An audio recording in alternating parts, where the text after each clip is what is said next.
मगर भाजपा ने महाराष्ट्र में किस तरह से अपने पैर पर कुल्हाड़ी मारी है, आपको सुनना पड़ेगा।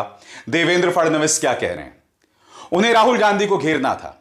राहुल गांधी बार बार संविधान का जो सहारा लेते हैं, जिसके जरिए वो बाबा साहब अंबेडकर का सम्मान ही कर रहे हैं, उसको लेकर उस लाल किताब को उन्होंने अर्बन नक्सलियों के साथ जोड़ दिया। दोस्तों, महाराष्ट्र के अंदर चुनाव है और महाराष्ट्र के अंदर किस तरह से बीजेपी पार्टी ने अपने पैर पर ही कुल्हाड़ी मार ली है, या फिर यूं कहिए कि बीजेपी पार्टी ने जाल फेंका था कांग्रेस पार्टी को फंसाने के लिए, लेकिन खुद ही उस जाल के अंदर बुरी तरह से फंस गई दोस्तों। और किस तरह से भीमराव अंबेडकर जी का यहां पर अपमान किया जा रहा है और महाराष्ट्र की जनता किस तरह से ईंट से ईंट बजाने की बात कर रही है। हमारे साथ वरिष्ठ पत्रकार मौजूद है अभिसार शर्मा जी।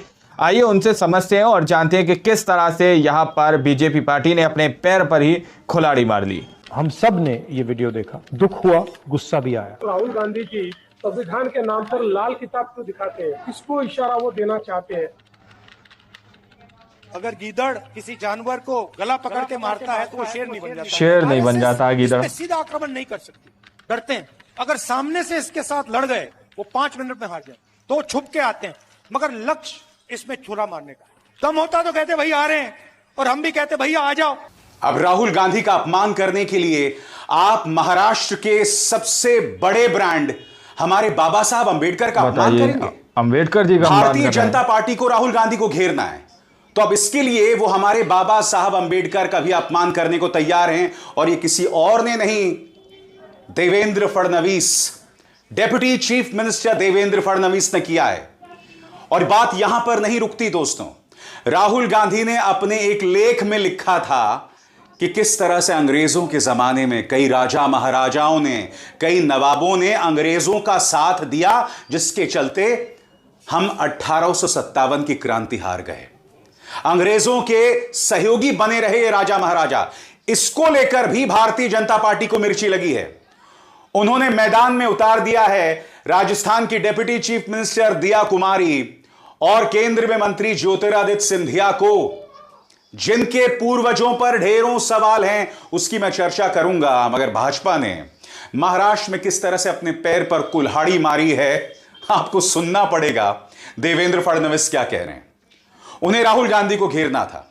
राहुल गांधी बार बार संविधान का जो सहारा लेते हैं, जिसके जरिए वो बाबा साहब अंबेडकर का सम्मान ही कर रहे हैं, उसको लेकर उस लाल किताब को उन्होंने अर्बन नक्सलियों के साथ जोड़ दिया। नक्सलियों के साथ इतनी नफरत है संविधान राहुल गांधी को लेकर। सोचिए, बड़ा प्रश्न है, अगर राहुल गांधी संविधान का सवाल उठाते हैं तो इसका ठीकरा सिर्फ और सिर्फ भाजपा और प्रधानमंत्री नरेंद्र मोदी के सिर पर फोड़ा जाएगा।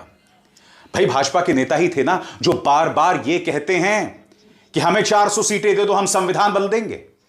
और अब आप संविधान को अर्बन नक्सलियों से जोड़ रहे हैं। बाबा साहब अंबेडकर की किताब का इस तरह से अपमान कर रहे हैं। सुनिए देवेंद्र फडणवीस ने क्या कहा। और मैं सवाल पूछना चाहता हूं, राहुल गांधी जी संविधान के नाम पर लाल किताब क्यों दिखाते हैं? लाल किताब दिखाकर किसको इशारा वो देना चाहते हैं? बताइए। संविधान का तो हम सम्मान ही करते हैं, और मैं ऐसा मानता हूं कि उनके मन में संविधान के पीछे छुपकर और भारत जोड़ो के पीछे छुपकर ये जो अल्ट्रा लेफ्टिस्ट विचारों के लोग हैं, इनके विचारों को लोगों में पहुंचाने का एक प्रयास ये लगातार वो कर रहे हैं। दोस्तों, जाहिर सी बात है राहुल इस पर उग्र हैं। राहुल का बयान जो है आपके स्क्रीन पर, महाराष्ट्र की भाजपा के पूर्व मुख्यमंत्री के अनुसार बाबा साहब के संविधान को दिखाना और जातीय जनगणना के लिए आवाज उठाना नक्सली विचार हैं। भाजपा की यह सोच संविधान निर्माता महाराष्ट्र के सुपूत डॉक्टर भीमराव अंबेडकर का अपमान है। लोकसभा चुनाव के दौरान महाराष्ट्र की जनता ने संविधान की लड़ाई लड़ी और महाविकास आघाड़ी को बड़ी जीत दिलवाई। महाराष्ट्र की जनता भाजपा द्वारा बाबा साहेब का अपमान महाराष्ट्र की जनता कतई बर्दाश्त नहीं करेगी।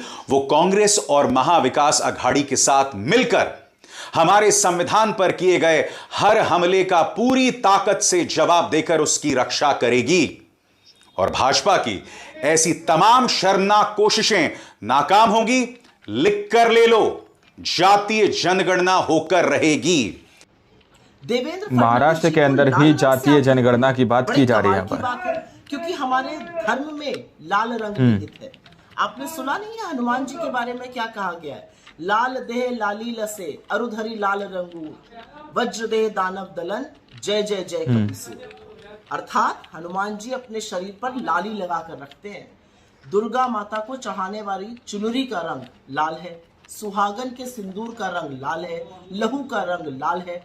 आपको लाल रंग से आपत्ति नहीं है, आपको चिढ़ है देश के संविधान से चिढ़ है, और देश के अपने बाबा साहब के बनाए हुए संविधान की और जातिगत जनगणना की मांग उठाने की तुलना नक्सली सोच से की है। ये दुस्साहस है, ये पाप है। लेकिन यही आपकी पार्टी का असली संविधान विरोधी और बाबा साहब विरोधी चेहरा है, क्योंकि कोई नहीं भूला है कि आप ही के लोग, आप ही के पुरखे, आप ही की आरएसएस ने संविधान की प्रतियां भी जलाई थी और बाबा साहब के पुतले भी फूके थे। कोई नहीं भूला है कि आपके लोग संविधान का लगातार विरोध करते हैं, उसको बदलने की लगातार बात करते हैं, और यही नहीं, आपके लोग आरक्षण को खत्म करने की लगातार कोशिशें करते हैं, आरक्षण की मुखालिफत करते हैं और कोई मौका नहीं छोड़ते हैं जब आरक्षण खत्म किया जा सके। लैटरल एंट्री उसका एक प्रमाण मात्र है।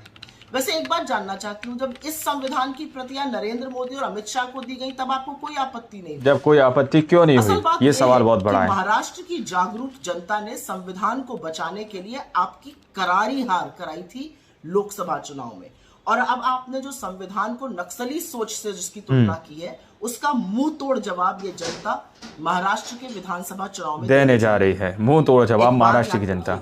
ये देश इस संविधान से चलता है और इसको कोई ताकत नहीं बदल सकती है।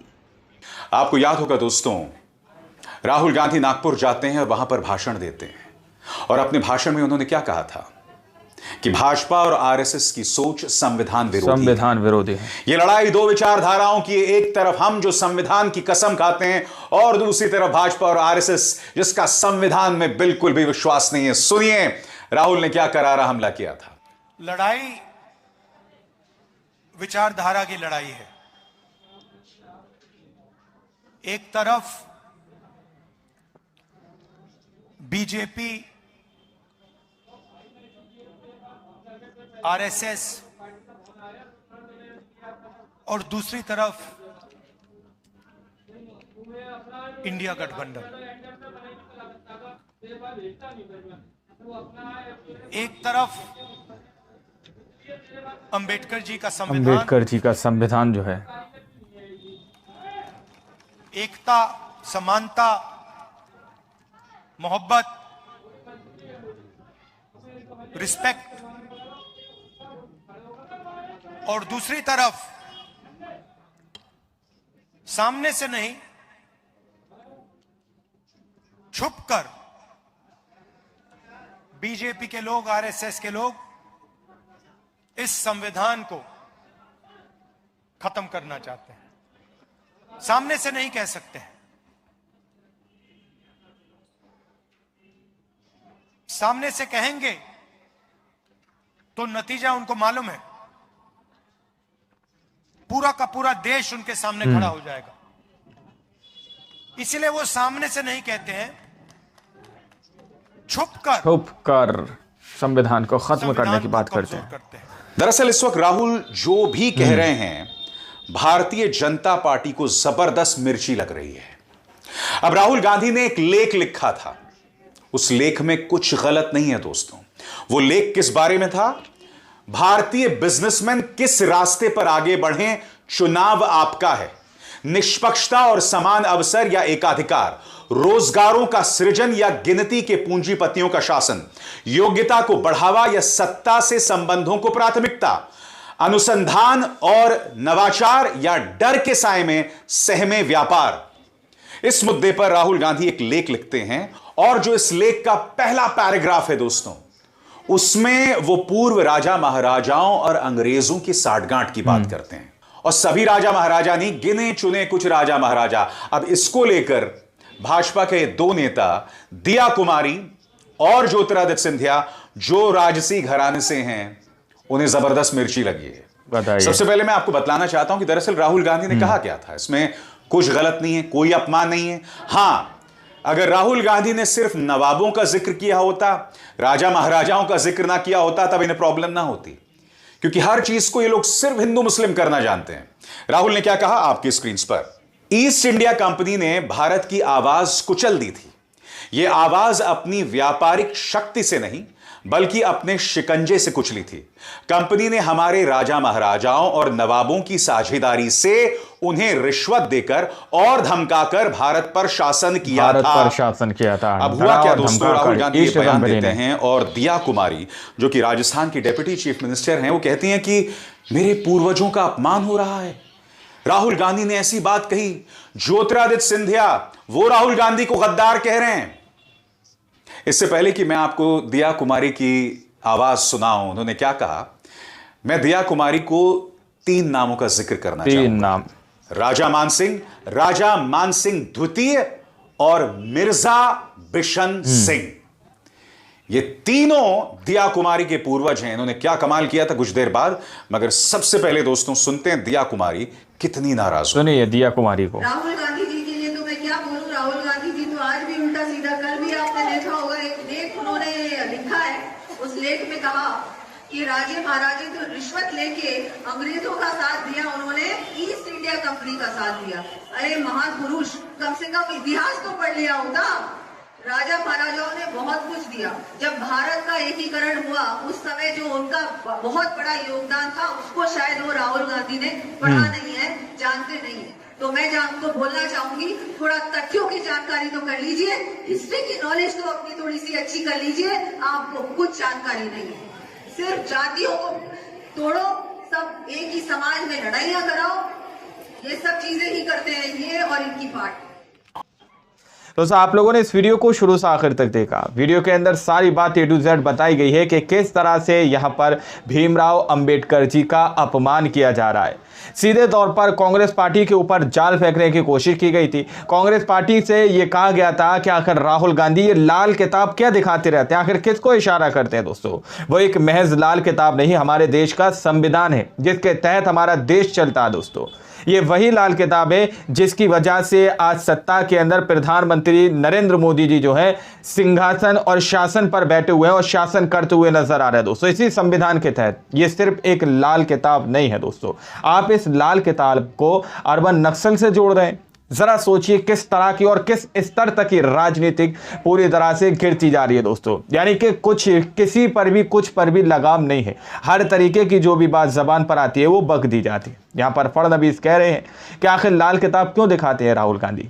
तो राहुल गांधी की तरफ से सुप्रिया श्रीनेत ने भी जवाब दिया कि लाल रंग से आपको चिढ़ नहीं है, चिढ़ है आपको संविधान से।